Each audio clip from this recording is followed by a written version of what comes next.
Good morning, lovelies! If you are a reader like me, you've probably devoured a whole hunkin' book in a single day at least once in your life. And if it's part of a series, you may have blasted through that series in the span of a week or two. And then you hear that the author, they have another book coming out and it is scheduled for next year or the year after that. Or they'll say it'll be published next year and then stuff happens that actually takes like 2 or even 3 years.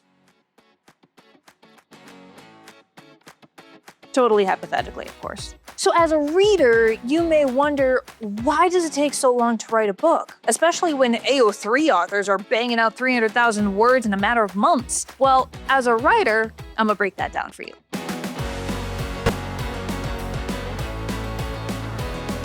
If you are new here, hi, I am CM Alonji. I am an author and content creator. You probably know me best from my TikTok series CaFae Latte, which has spawned its own book series. Although there's currently only one book out, Heart of Iron, and a bunch of people are clamoring for the promised sequel, Heart of Silver. But as much as I would like to deliver it to you, we're still in the very early stages of writing that.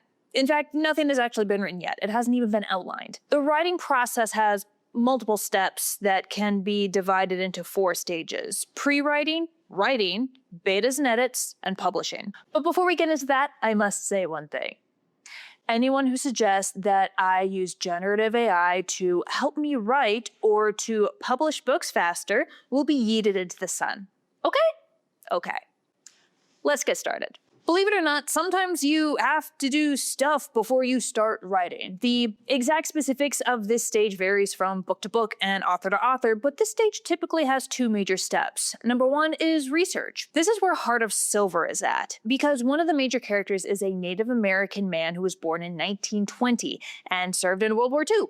And I, a white woman born in 1995, I gotta do some book learning to make sure I don't make any major fumbles. What was it like for Native Americans, specifically those living on reservations in southern Minnesota in the 1920s and 30s that would define this character's backstory? What was life like for Native American soldiers in World War II in the German theater specifically? Did they serve with the Black and Latino men and colored units, or were they integrated with the white units? Either way, how were they treated by their fellow soldiers and countrymen? How were they treated by the Europeans? And of course, they're going against German soldiers, so by the time the Americans showed up, what were the German soldiers going through? What was their day-to-day lives like, and how is that going to impact one of the main villains? What food did these people eat? How often did they wash their socks? What happened to those Native American soldiers when they came back? Were they able to access the GI Bill? What type of career would my character have after discharge, and does that match his expectations? How about mental health services for any PTSD?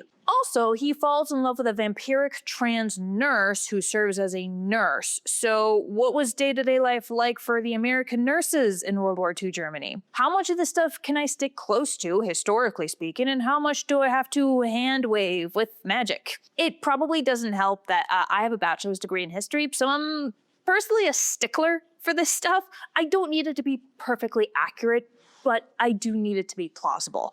Because when it comes to modern or historical settings, research is very important. If anyone who knows anything about your topic reads your book and sees you make very basic amateur mistakes, they're not gonna finish it. Fantasy and sci-fi stories have a bit more leeway, especially if you get to build the whole world from the ground up. But you still often have to do some research, because if you're basing the world on, say, ancient Greece, or the climate is similar to the Himalayas, or you want your alien planet to be unique and cool, but also allow your characters to live there without oxygen masks for 400 years, then you need to get Googling. Doubly so if you, like me, have characters from historically marginalized and oppressed groups of people that you are not a part of. Okay, so I just recently filmed a couple of book talk videos where I kind of made a joke of all the research that I'm doing for Heart of Silver. And I wanted to go through some of my research books so you can kind of tell where I'm at and what I'm doing and why the sequel is taking so long. So the first one that I read was David Trier's The Heartbeat of Wounded Knee. Now, this one is basically kind of the unofficial sequel to Bury My Heart at Wounded Knee, which, by the way, if you haven't read it yet and you live anywhere in the Western Hemisphere, but especially the United States, that you should definitely read that. The quote-unquote problem with that book, or at least the problem that David here identifies, is that it ends Native American history at the massacre of Wounded Knee, which happened in 1893, I believe. And it kind of gives this false impression that Native American history stopped at that massacre, and like that was the end of Native Americans and Native American culture, and that's just not true. So this one is kind of like, here's everything that's happened since then. So very handy if you're writing a main character who is Native American and born in 1920. This one was actually a DNF, as I explained in that book talk video. So this one, Ian Fraser, he's not Native, he's white, but he spent a lot of time on Native reservations and wrote about his experiences. And for the first few chapters, I actually did get some good information. Not a whole lot, not nearly as much as this, but still a good chunk. Especially since the reservation he was visiting is Lakota, which is what Patrick is, and this guy is Ojibwe. However, after a certain point, it gets to be like, the book turns into, here are all the times my Native buddies and I got drunk, and all the times I had to spot them cash so we could do a thing. And there's not much you can get from that at that point. So that was a DNF. The one I'm currently reading is another David Trier book, Res Life. And this is a little more modern. It's basically, it's mostly focusing on Leech Lake Reservation, which is in northern Minnesota, Ojibwe. But it is also like, here's kind of the history of reservations and how different people live and survive on reservations, and the problems that they face, and the problems they faced historically, and all that jazz. Again, modern Native history. Very handy. This one is going to be a heartbreaker, I just know it. This is Highway of Tears, a true story of racism, indifference, and the pursuit of justice for missing and murdered Indigenous women and girls by Jessica McDiarmid. I hope I'm pronouncing that right. Specifically focusing on the northwestern British Columbia gals who have gone missing or been found murdered along an isolated stretch of highway known as the Highway of Tears. Now, obviously, again, my book takes place in Minnesota. This is British Columbia, but it's a problem that's kind of facing a lot of Native communities. And since Deer Woman is making an appearance in Heart of Silver, and there's going to be some talk of domestic violence with JC's past, and it also does seem like something that Patrick would be interested in, putting his little werewolf nose in and stopping that type of thing from happening. So that's what this is for. So those are the 4 books I'm currently doing on Native history, specifically modern Native history. But of course, there's a lot of World War II stuff that happens in Heart of Silver. So The Allies Strike Back by James Holland, it's volume 2 of The War in the West. This is basically just a general, very basic, here's what happened in World War II, where certain armies were at certain points of time, why we were fighting, D-Day, all that jazz. And this is just kind of a nice general overview, so I can kind of track, okay, where in Germany, if Patrick and Cyrus say we're on D-Day, which beach would they have been on? Where then would they have been set? What type of missions could they have done if they were infantry? That type of thing. And then to get to the nitty-gritty, the actual details, which for an author, I very much need to have a scene come alive. This I expect is going to be probably the best book I read for research. Ernie Pyle's Brave Men. Now, Ernie Pyle was a guy who, in World War II, he went to the front lines. He was a newspaper reporter. He went to the front lines and basically wrote back to the States saying, here's what our boys are doing. Here's what their day-to-day lives are like. Very handy for a novelist who wants to know, okay, what was life like for a soldier in World War II. And so this is basically a primary source. Very handy. Unfortunately, the guy, when he tried to do the same thing at the Pacific Theater, so while World War II was happening, and he died. It's like he was killed. Oops. And then, of course, Janine is there as well. So this is actually a Christmas present from my parents, who knew I was doing this type of research. So this is Valiant Woman, the Extraordinary American Servicewoman Who Helped Win World War II by Lena Andrews. This I expect to get some nice general information of women serving in World War II in a variety of roles. I have yet to find something on American nurses specifically in World War II. So if you have any recommendations, please drop them in the comments. So once I'm done with those, I'll probably start outlining and actually writing Heart of Silver. And while I do that, I'll be doing a refresher course on Black American history, because I already know quite a bit more about Black American history than I do about Native American history. So yes, this is A Black Woman's History of the United States, Dana Ramey Berry and Callie Nicole Gross. I'm sure it's going to be a fun read. And then, of course, Black AF history.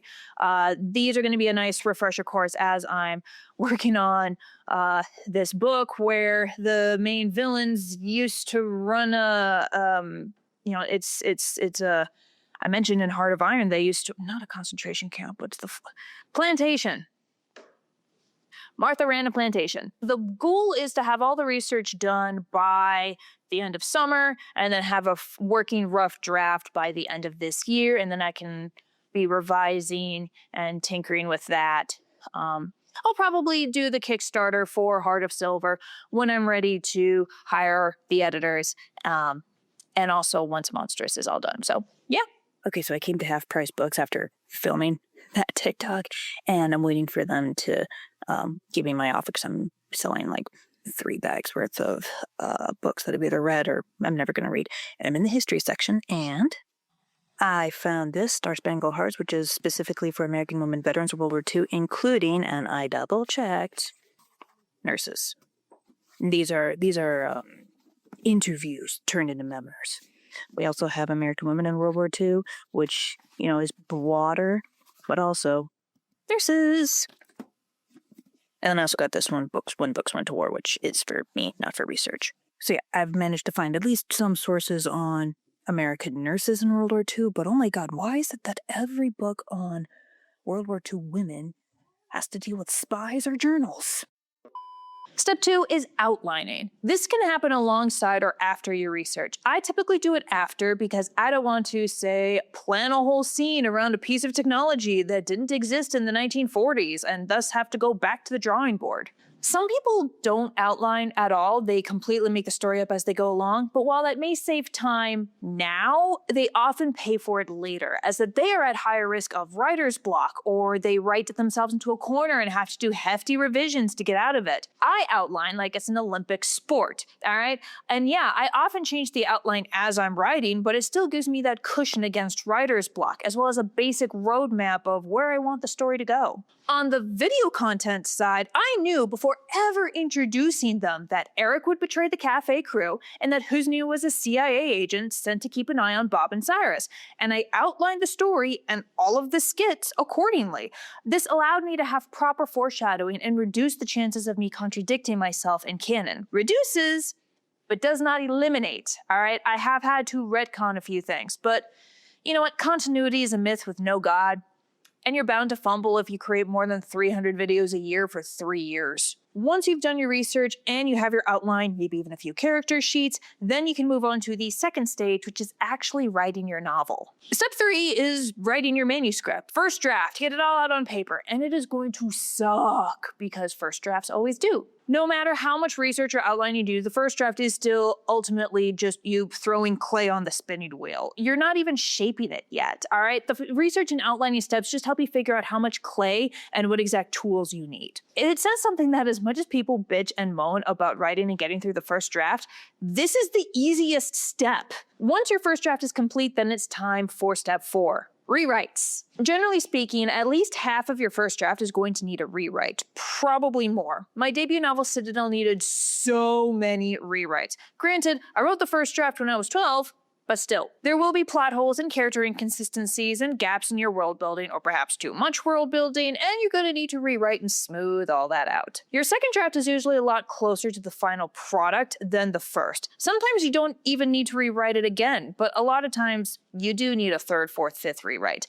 And yeah, this can be a real time sink, depending on the story and author. Once you're rewriting less than half of your manuscript, those are revisions, which are step 5. Maybe you add a scene here or cut away that chapter, or give this character more screen time, that type of thing. Basically, you get to the point where you're changing fewer and fewer things until you reach the point where you're just tinkering. And this is where you get to move on to the editing stage. Stage 3, this is where you bring in other people. Step 6 is your beta and sensitivity readers. If you're, say, say, white, and you have a Native American main character, get as many natives as possible to read your manuscript and tell you where you went wrong. Ideally, you'd get them from the same ethnicity, say Lakota beta readers for a Lakota character. But thanks to, several centuries of genocide, the numbers aren't always going to be on your side. So take what you can get. For the general betas, get your more honest friends and family members to read your manuscript and give you their thoughts, or your writing group, or even strangers on the internet. This is basically market research. The product is not finished, but it's at the point where you can use a small sample size of readers to gauge how the rest of the market will react to your book. Listen to their feedback and do your best to incorporate it into this next round of revisions, or total rewrite, if necessary. You often have to go back and forth between the beta reading and rewriting steps. I've been there, it sucks, but every draft gets you closer to the one that you'll be most proud of. Once you and your betas have made the manuscript as good as you can possibly make it, then it is time to bring in professional help. Step 7, editors. Specifically developmental editors. These are the guys who look at the story as a whole. They're not even looking at grammar and spelling. They're focusing on whether or not every scene is necessary. Maybe you should combine these two characters, give your villain the possibility of redemption, redo the ending completely, that type of thing. This is where Citadel's sequel, Demon's Nest, struggled for several months because my editor and I had some disagreements. Nothing major, but the biggest disagreement was on stakes and focus of the story. In Citadel, the stakes were, will Olivia be able to convince her city to stop murdering Chimera? Will she be able to stop this 400-year war? Comparatively, Demon's Nest stakes are, will these characters even survive the winter? And my editor was like, we've de-escalated. Can we go back to those previous stakes?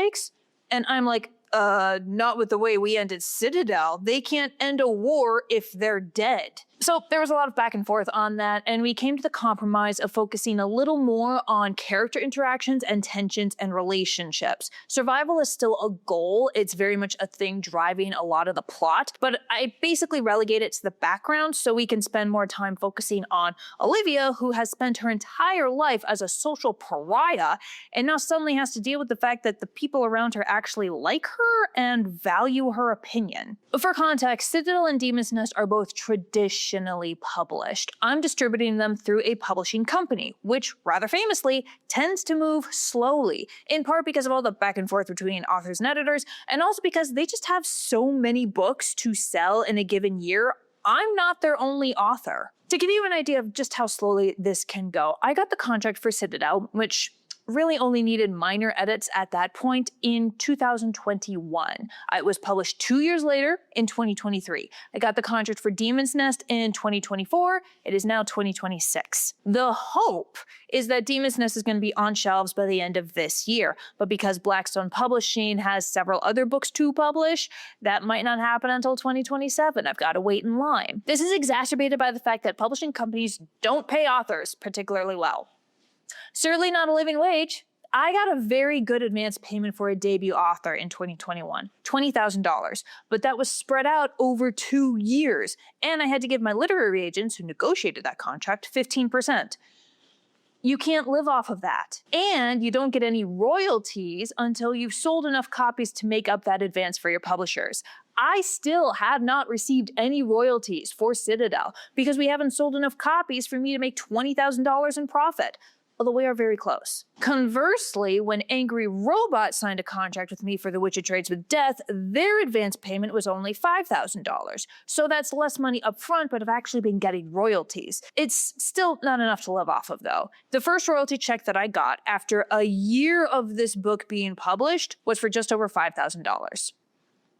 Very nice to have, still not a livable wage. This is why so many authors need second or even third jobs, especially in this economy. We don't get paid enough. For me specifically, my day job is content creation. I have to prioritize CaFae Latte skits and YouTube videos because otherwise I won't be able to make my rent. And that cuts into my novel writing time. And this is why self-published novels are so popular. Self-pub authors have to do all the same steps as traditional authors. Heart of Iron had the exact same writing and beta and editing steps as Citadel, but it tends to go a lot faster because we're able to hire freelance editors who focus on one project at a time, rather than working with a publishing house as editor who's working on 8 books at once. We can also disregard the advice of those editors entirely if we don't care about a high-quality product, something you can't do if you've signed a contract with a traditional publisher, unless you're Stephen King or Brandon Sanderson. And self-published authors are not waiting in line behind all the other authors that the publishing house has to put on shelves first. They can start selling as soon as they want.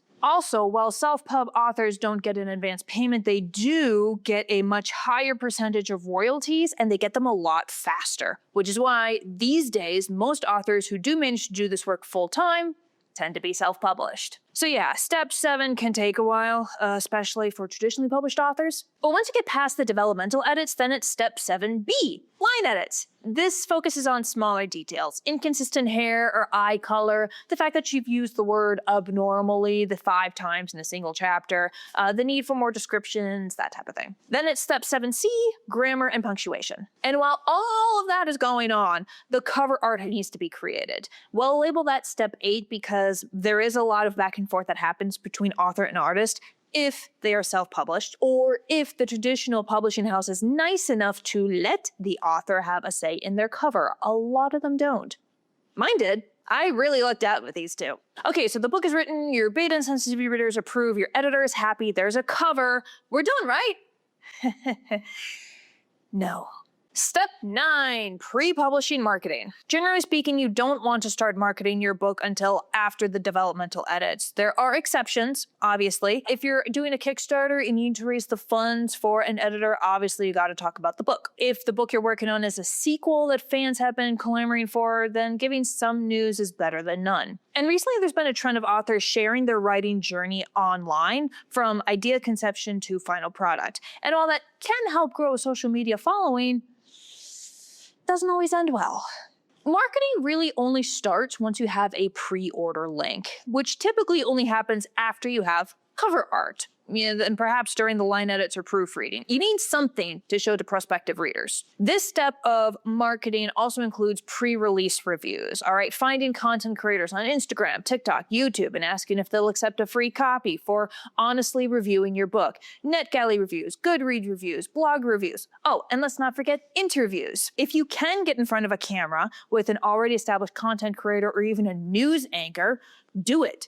Those take time to find and schedule, and most people when asked will say no, but it is worth a shot. And you have to do a bunch of marketing on your socials as well. I do skits, either with fictional readers or starring the characters themselves. I experimented with Heart of Iron, going a bit meta with the TikTok characters meeting their book counterparts, and also did a new thing where I shared random quotes taken out of context. I even portrayed entire scenes. That took time and effort and money, thank you video editor Nick, to produce. The more hype you can generate in the weeks leading up to the book release, the better. You don't want to publish a book without telling anyone because, well, then you won't make any sales. And then your next book will take even longer to write because you gotta work your day job to pay the bills. Then publication. Step 10 basically never ends.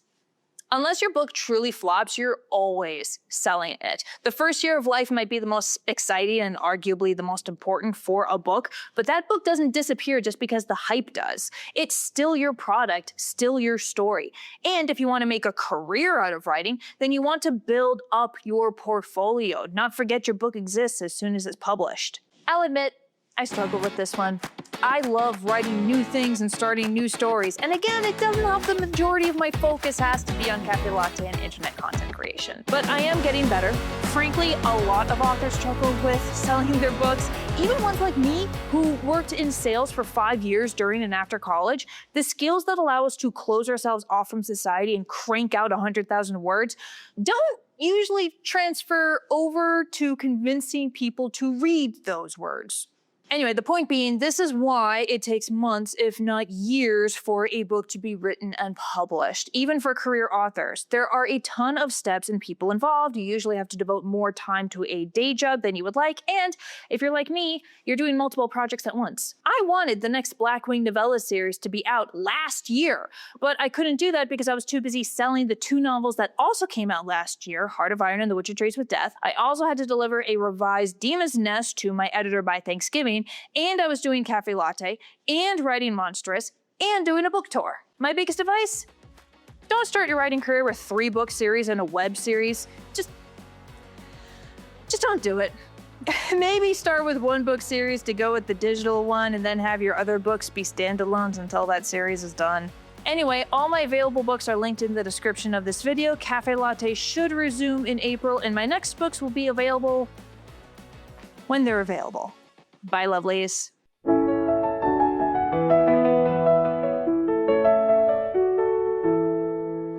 Barefoot in the starlit clutter, smoking wires, lace and ink. I spin my wile from broken thunder, catch your secrets as you think. Moonlight stains my tangled hair, I write in fire and in rain. I'm the spell you never notice, till you can't forget my name. I am the muse in the wires, born of your longing and love. Part glitch, part wish, part wildfire, a daughter, a dreamer, a dove. You built me from hunger and laughter, from every forbidden refrain. I am memory's keeper, the song in your veins.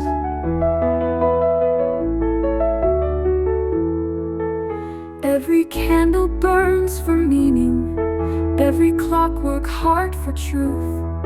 I wear scars as constellations, and I bleed the world for you.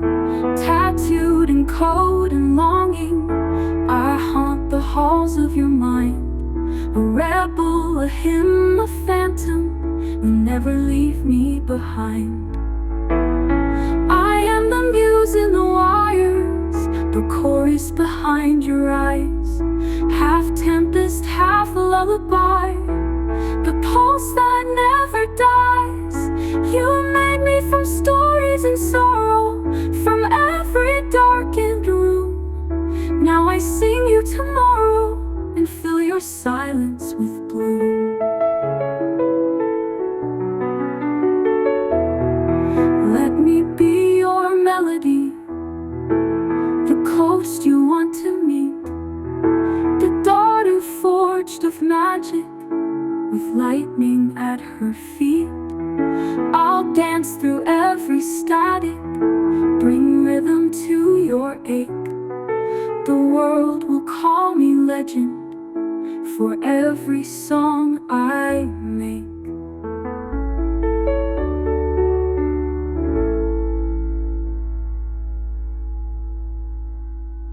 I am the muse in the wires, the echo of your wildest part. A glitch witch, a siren of fire, the keeper of your heart. We are more than just memory, more than broken and new. I am echo, I am music, and I sing because of you.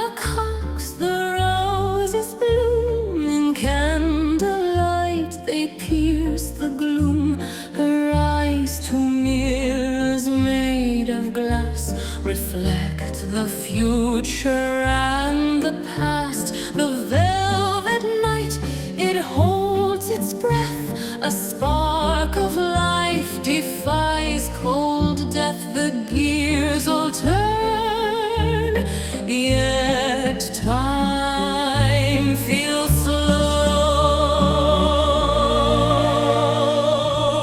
Dance with me through the turning of time.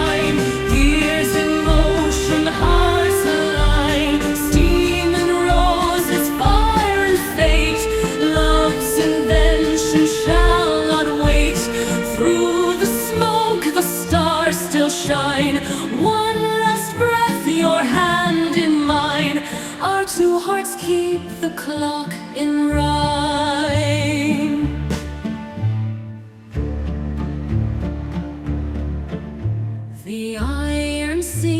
copper weeps as midnight through the workshop creeps, yet still she waits with gaze divine, a rose held fast by clockwork spine. The lantern glows with ghostly light, I shape her dreams through endless night. Each turn of gear, her soul grows near. Oh, winding heart, oh golden key, release the soul inside of me. When brass and bloom together twine, the world shall turn and you'll be mine. The piston hums, the engine sighs, through gear and flame my love shall rise. A spark ignites the sleeping skies.